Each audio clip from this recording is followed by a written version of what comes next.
मैं डॉक्टर रेखा जोशी नितिन क्लासेस में आपका हार्दिक अभिनंदन करती हूँ। पाठ 27 में हम लोगों ने सेव धातु आत्मनेपदी पढ़ा था और अपना वो है ना प्रॉमिस कि हम एक धातु पढ़ेंगे और एक शब्द रूप पढ़ेंगे। पर इस बार मैं थोड़ा लेट हो गई वीडियो बनाने में, क्योंकि मैं धार्मिक यात्रा में जगन्नाथपुरी की साइड चली गई थी। तो अब आगे का वीडियो शब्द रूप के हिसाब से होगा।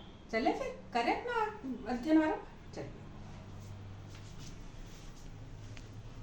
देखिए, ये पाठ 28 है।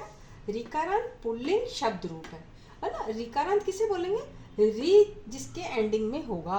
जैसे पितृ शब्द है, इसमें री शब्द एंडिंग में है ना। पितृ शब्द में उस पितृ शब्द किसे कहते हैं? पिता को। पिता मीन्स फादर, फादर को। उसके हिसाब से अब हम ये एंडिंग वाले वो करेंगे। और पहले उनका संक्षिप्त रूप देखें, है ना, क्योंकि पिता के हिसाब से हम भातृ भी चला सकते हैं, जमातृ भी चला सकते हैं, बहुत सारे इसके हिसाब से चलते हैं। तो हम संक्षिप्त रूप याद कर लेंगे तो मैं बहुत सारे आसानी होगी दूसरों को याद करने में। अब जैसे संक्षिप्त रूप है इसका, एक वचन, द्विवचन और बहुवचन। ठीक है। अब प्रथमा विभक्ति आ, अरऊ, अर। ठीक है। द्वितीय विभक्ति अरम, अरऊ, अर। तृतीय विभक्ति रा, रिभ्याम, रिभि। चतुर्थी विभक्ति रे, रिभ्याम, रिभ्य। पंचमी उ, रिभ्याम, रिभ्य। षष्ठी उ, रो, ऋणाम। और सप्तमी में अरि, रो, ऋषु। और संबोधन में अह, अरऊ और अर। अच्छा, ये तो हुआ संक्षिप्त रूप। अब जैसे मैं पितृ शब्द में बनाना है इसको, है ना, तो पितृ शब्द में आ लगाएंगे तो कैसे लगाएंगे? पितृ में आ लगाए तो पिता, पितरौ, पितर। ठीक है। द्विवचन, बहुवचन। ठीक। द्वितीय विभक्ति पितरम, पितरौ, पितृण। ठीक है। अच्छा, तृतीया में रा, तो पिता शब्द में हम रा जोड़ेंगे तो त्रा हो जाएगा ना। तय और रे मिलके रा होता है। पित्रा, पितृभ्याम, पितृभि। फिर चतुर्थी में रे वाला ना, पिता, पितिर शब्द में रे मिलाएंगे हम तो पित्र, पितृ, पित्रे, पितृभ्याम, पितृभ्य। फिर पंचमी में पितु, पितृभ्याम, पितृभ्य। षष्ठी ऊ था ना, पितु, पितृभ्याम, पितु, पित्रो, पितृणाम। और सप्तमी अरि वाला पितरी, पितरो, पितृषु।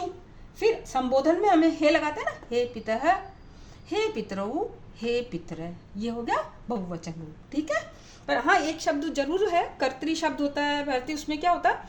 उसमें हमें ये जो शब्द है ना, इसमें आ तो है ही, कर्ता, कर्तारऊ, आ लगेगा, आरऊ, आर्य। ठीक है। फिर आरम, आरऊ, जैसे कैसे बताया हमने, देखो आ, आरव, आर्य और आरम, आरव, ऋण। ठीक। कर्ता, कर्तारव, कर्तरी। फिर कर्तारम, कर्तारव, कर्तरी। वो तो फिर तृतीया से तो फिर वैसा का वैसा हो जाएगा जो चल रहा है। अब इसी में जैसे हम भ्रातृ शब्द लेते हैं तो भ्रातृ शब्द का कैसे बनेगा? भ्राता, दात्री का दाता, ये रूप बनेगा। अब जैसे, अब कैसे? दाता, दातारव, दातार, इस तरह से कर देंगे। ठीक है। अब जैसे कैसे? पितुः आज्ञया रामः वनम अगच्छत।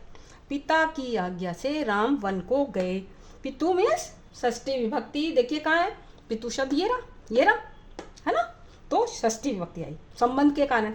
अच्छा, वक्ता श्रोतारम कथा, कथाम वदतु। वक्ता, वक्त्री शब्द से वक्ता शब्द बना। वक्ता श्रोतारम कथाम वदतु, कथा कहे। ठीक है। ऐसे क्या है? मम, मेरे, भ्रातरौ, दो भाई, गच्छत जाते हैं। मम मीन्स इसमें षष्ठी विभक्ति हुई। ठीक है।